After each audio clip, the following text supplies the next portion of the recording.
Alright, so we're back working on the Vic. Some of the things that's changed since I did a video last time was I added the 18-inch Mustang wheels. That being said, they're off of a 2016 or 17. I may be wrong in the year. Couldn't pass them up. $100 for all four rims with tires. Only downside, I had to get wheel spacers. I ended up going with 1.5 inch hub-centric wheel spacers.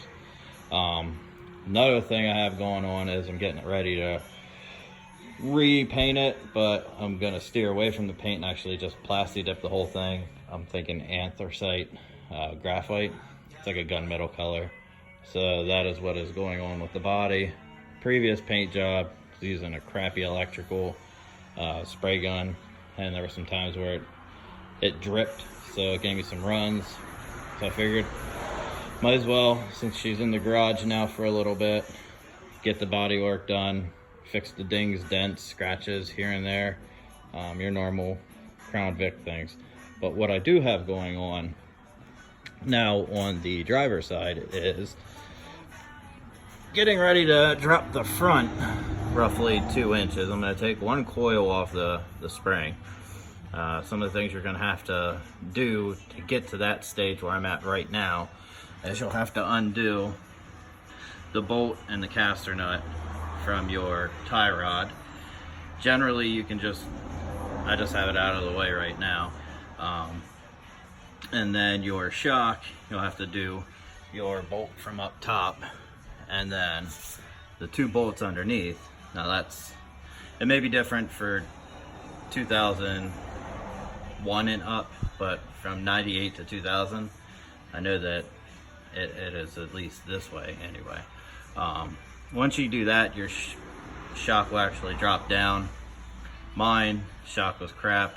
It's only been in like 2 years, so we're into the problem where the top, when I was loosening that, put the vice grips on the flat part of the actual threaded bolt, and the top part of the shock started to spin.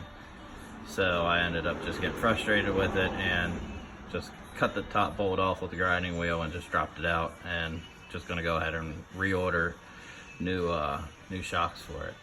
Once you get that done, then you're gonna want to do your lower ball joint. I did find out that is a 27 millimeter. So if you're curious as to what size that is, that'll help you.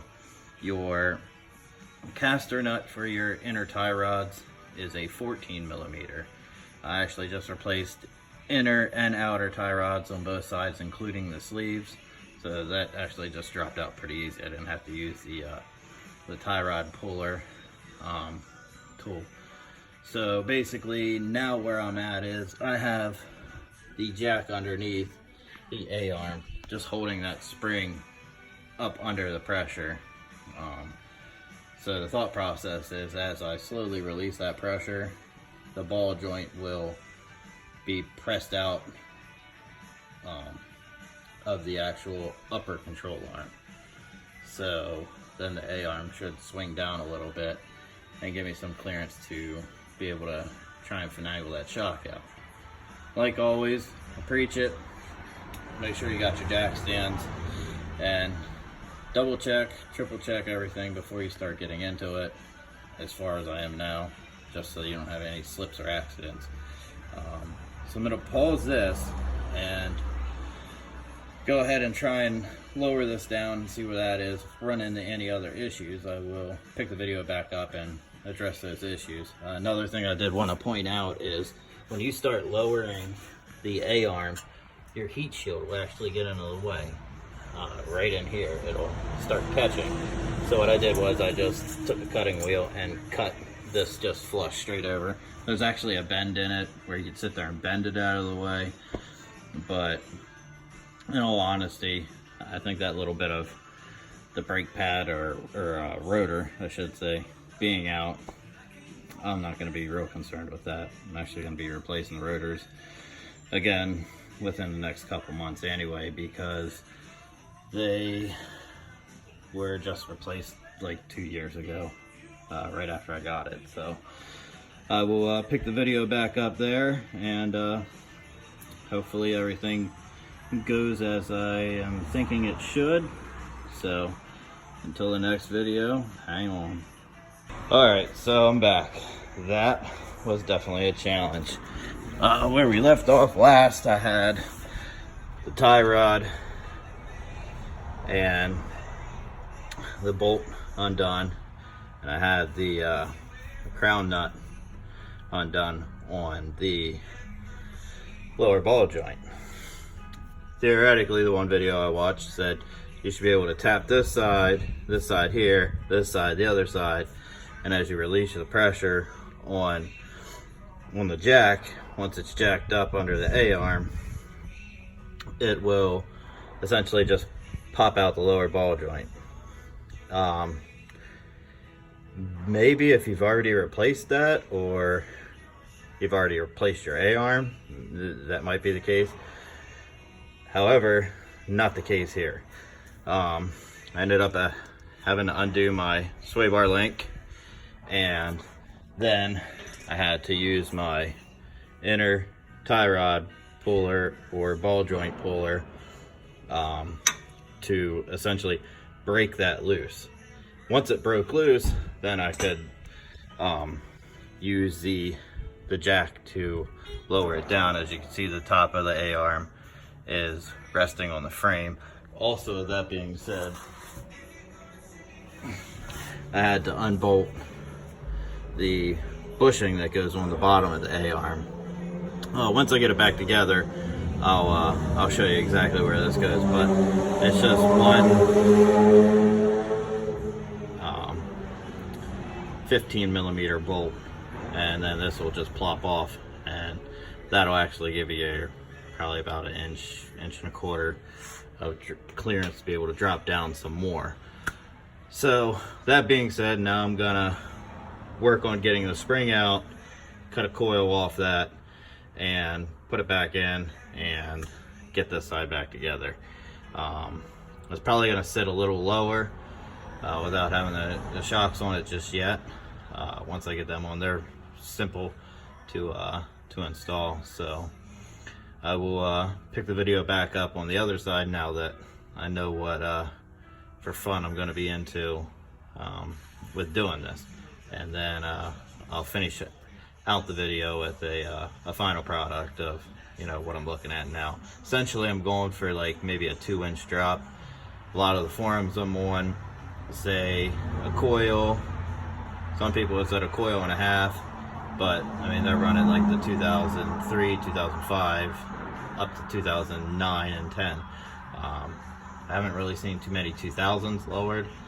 The one guy that did give me a lot of good advice said to just take one coil. So I'm gonna start out by taking one coil, position the spring again, and then get it all back together on this side and see where that puts me with the 18-inch rims.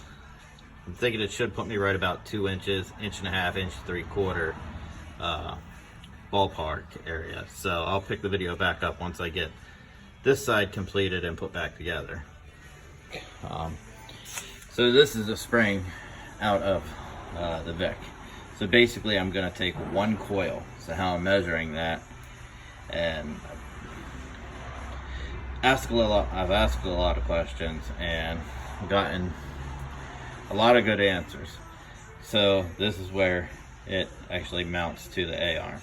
So if I'm going to take one coil, I'm just going to go the whole way around to where it'd be straight over. That's going to put me at about 1 3/4, 2 inches.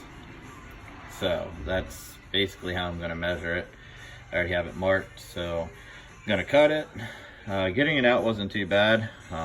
Most of the tension's actually released on the spring once the A-arm's down. So you can, if you have a second person, great, use them. If you're by yourself, you can move your upper control arm and rotor, caliper, and all that out of the way with one arm, and you can actually use your foot and just apply some pressure on the A-arm, and you'll be able just to work that spring out then. So I'll pick the video back up after this is cut and back in.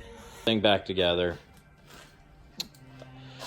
after I took the jack away from underneath the A-arm, I did measure it with the suspension at full rest, no weight on it. And I was looking at 2 inches, well, just under 2 inches. So after the spring seat's in the position from driving it, that'll generally take maybe about a month. With the rear GT500 springs, it took about a month for them to seat just correctly. So with that being said, 1 coil will drop you about 2 inches, 1 3/4 inches, but once everything's all said and done and everything's seated in a position, you'll be looking at 2. So if you have any questions, feel free to ask. I'll get back to you. I'm normally within a day or so.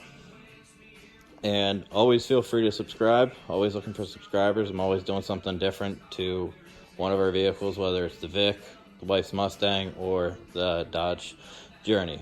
So thanks for watching.